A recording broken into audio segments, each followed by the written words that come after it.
இந்து தமிழ் திசை நேயர்கள் அனைவருக்கும் வணக்கம். 2024 நாடாளுமன்ற தேர்தலை முன்னிட்டு பல்வேறு மாநிலங்களின் கள நிலவரம் குறித்து பார்த்து வருகிறோம். அந்த வகையில் தற்போது இமாச்சல பிரதேசம் குறித்து பார்க்க இருக்கிறோம். இமயமலை பகுதியில் இருக்கக்கூடிய மாநிலம் என்பதால் இமாச்சல பிரதேசம் மலையும் மலை சார்ந்த இடங்களாகவுமே இருக்கின்றன. 2011 எடுக்கப்பட்ட மக்கள் தொகை கணக்கெடுப்பின்படி இந்த மாநிலத்தில் 68,64,000 பேர் வசிக்கிறார்கள்.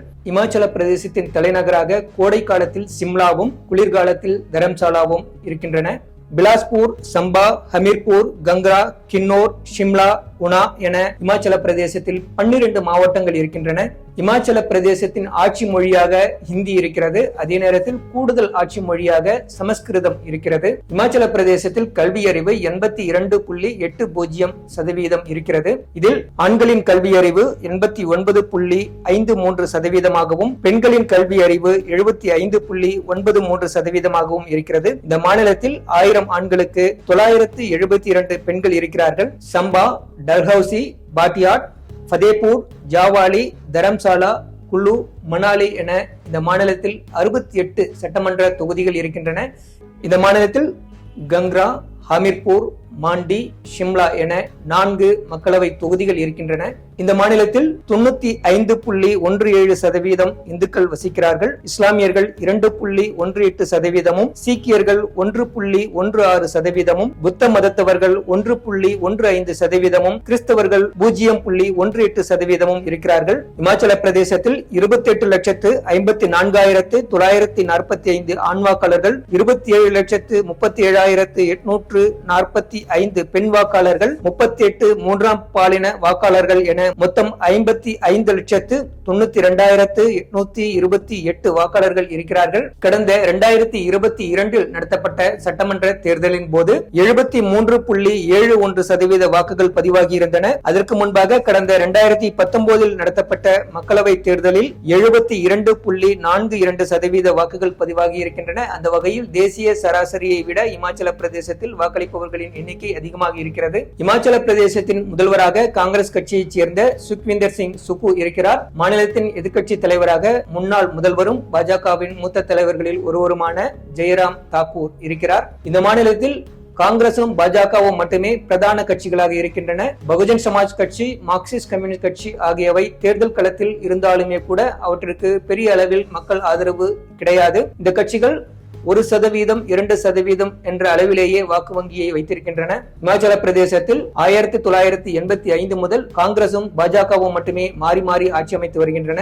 அதே நேரத்தில் கடந்த 25 ஆண்டுகால மக்களவை தேர்தல்களை எடுத்துக்கொண்டால் அவற்றில் பெரும்பாலான தேர்தல்களில் பாஜகவை வெற்றி பெற்றிருக்கிறது. 2019 நடைபெற்ற மக்களவை தேர்தலை எடுத்துக்கொண்டால் இந்த தேர்தலில் பாஜக 69.70% வாக்குகளை பெற்று 4 தொகுதிகளிலும் வெற்றி பெற்றது. காங்கிரஸ் கட்சி 27.53% வாக்குகளை பெற்ற போதிலும் ஒரு தொகுதியிலும் வெற்றி பெறவில்லை. பகுஜன் சமாஜ் கட்சி 0.85% வாக்குகளை மட்டுமே பெற்றது. மார்க்சிஸ்ட் கம்யூனிஸ்ட் கட்சி 0.39% வாக்குகளை மட்டுமே பெற்றது. 2014 மக்களவை தேர்தலை எடுத்துக்கொண்டால் இந்த தேர்தலில் பாஜக 53.85% வாக்குகளுடன் 4 தொகுதிகளில் வெற்றி பெற்றது. காங்கிரஸ் கட்சி 41.07% வாக்குகளை பெற்ற போதிலும் ஒரு தொகுதியிலும் வெற்றி பெறவில்லை. பகுஜன் சமாஜ் கட்சி 0.75% வாக்குகளையும், மார்க்சிஸ்ட் கம்யூனிஸ்ட் கட்சி 0.83% வாக்குகளையும் மட்டுமே பெற்றன.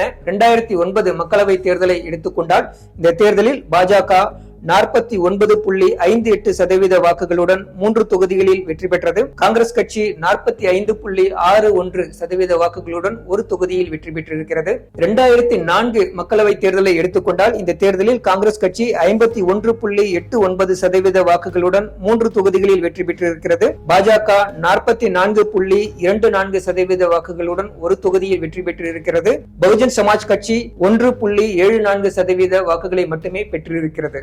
1999 மக்களவை தேர்தலை எடுத்துக்கொண்டால் இந்த தேர்தலில் பாஜக 46.27% வாக்குகளுடன் 3 தொகுதிகளில் வெற்றி பெற்றிருக்கிறது. பாஜக ஆதரவுடன் போட்டியிட்ட ஹிமாச்சல் விகாஸ் காங்கிரஸ் ஒரு தொகுதியில் வெற்றி பெற்றிருக்கிறது. காங்கிரஸ் கட்சி 39.52% வாக்குகளை பெற்ற போதிலும் ஒரு தொகுதியிலும் வெற்றி பெறவில்லை. பகுஜன் சமாஜ் கட்சி 0.31% வாக்குகளை பெற்ற போதிலும் ஒரு தொகுதியிலும் வெற்றி பெறவில்லை. கடந்த 1999 மக்களவை தேர்தலில் இருந்து பாஜகவை பெரும்பாலான மக்களவை தேர்தல்களில் வெற்றி பெற்றிருக்கிறது என்பதை பார்த்தோம். பாஜகவின் தேசிய தலைவரான JP நட்டா இமாச்சல பிரதேசத்தைச் சேர்ந்தவர். அந்த வகையில் இந்த தேர்தலில் பாஜக அனைத்து தொகுதிகளிலும் வெற்றி பெற வேண்டியது அவருக்கு மிகவும் முக்கியமானதாக பார்க்கப்படுகிறது. இதற்காக கடந்த ஜனவரி மாதத்திலிருந்து அவர் தொடர் பிரச்சாரங்களை இமாச்சல பிரதேசத்தில் மேற்கொண்டு வருகிறார். இமாச்சல பிரதேசத்தில் சமீபத்தில் நடைபெற்ற மாநில அளவிலான தேர்தல் வியூகம் குறித்த ஆலோசனை கூட்டத்தில் கலந்து கொண்ட பாஜக தலைவர் JP நட்டா அனைத்து தொகுதிகளிலும் பாஜக வெற்றி பெற வேண்டியதன் அவசியம் குறித்து வலியுறுத்தி இருக்கிறார்.